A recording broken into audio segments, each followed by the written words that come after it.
How did I insulate the ceiling? One of the most important parts insulate. And it was challenging for me because the Mercedes Sprinter van, the normal height, the mid height, is 6'4" from the floor to the, call it rafters, the bottom of the rafters. And that, for my height, only left me 2 inches of available height. I took up, call it about 1/2 to 3/4 of an inch in the floor of additional height that I added to the floor. And then I took up about, call it roughly about another inch in the ceiling. So I'm going to show you how I do. So first of all, not to be confused, this is the Neuco sound deadening mat. There's several other brands of it. It's a butyl rubber. It's quite heavy, and so you don't want to use too much of this. You don't want to just cover the whole van because that would add a lot of weight. This stuff is incredibly heavy, but you cut it in these little strips and you cover about 1/4 of a panel, and that basically sound deadens those panels. So they're nice and solid, all right? Like that. It doesn't go boing, boing, it is solid. So when you close the door, it's just thunk, thud, right? That's what this helps with. It helps cut down those rattling vibrations of the metal. Then, because the ceiling is so challenging, because you're obviously working above, I use this adhesive reflective foam, insulative foam, which is sound deadening very well and also reflective, so it does reflect heat.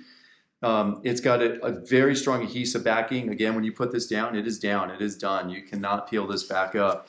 And so I use this in several places. I went all the way across the entire ceiling, and I cut these to the sections of the ceiling gaps between the framing, and I adhered this in there. And that gave me my initial quiet down the ceiling from any vibration or anything of the metal vibrating at speed or on a trail.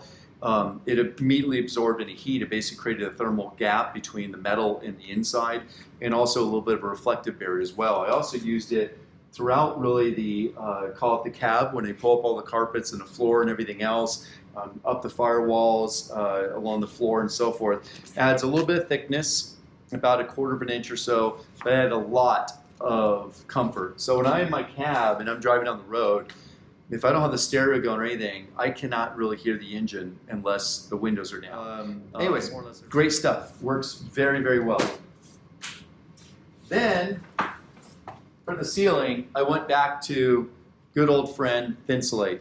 Absorbs vibrations, noise, and obviously temperature. Because the ceiling's fairly thin, I could only get 1 sheet of this in there after I installed that foam barrier and between the rafters. And so that's what I did. I did 1 sheet of this, I adhered it up in there, stuck really well, some spray adhesive. So that was great. And that's after I applied some of these Neuco sound deadening panels in the open gaps where Mercedes didn't already have some in the open panels. I just felt it could use a little more than what they did. So now we get on to really how did I adhere the ceiling and all that, because I want it to be thermally broken. I'm trying to separate the metal from the inside, so I'm not transferring from the metal on the outside to the inside with screws or bolts or some other attachment that goes from the inside right to the outside metal.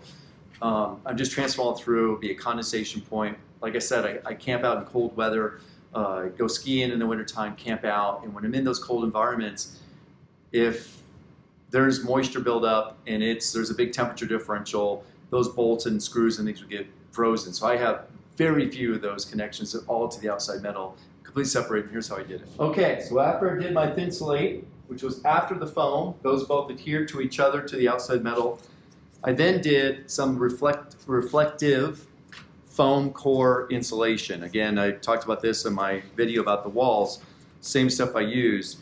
And I basically completely covered the interior with this. And so that gave me not only a secondary reflective barrier, an air insulator, another thermal insulator, because everything now is attached to the other side of this.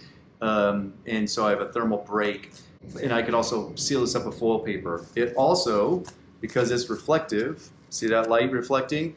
It reflects the light that I have in my ceiling down, right? So I have a reflective ceiling up here. And so that's how I did that.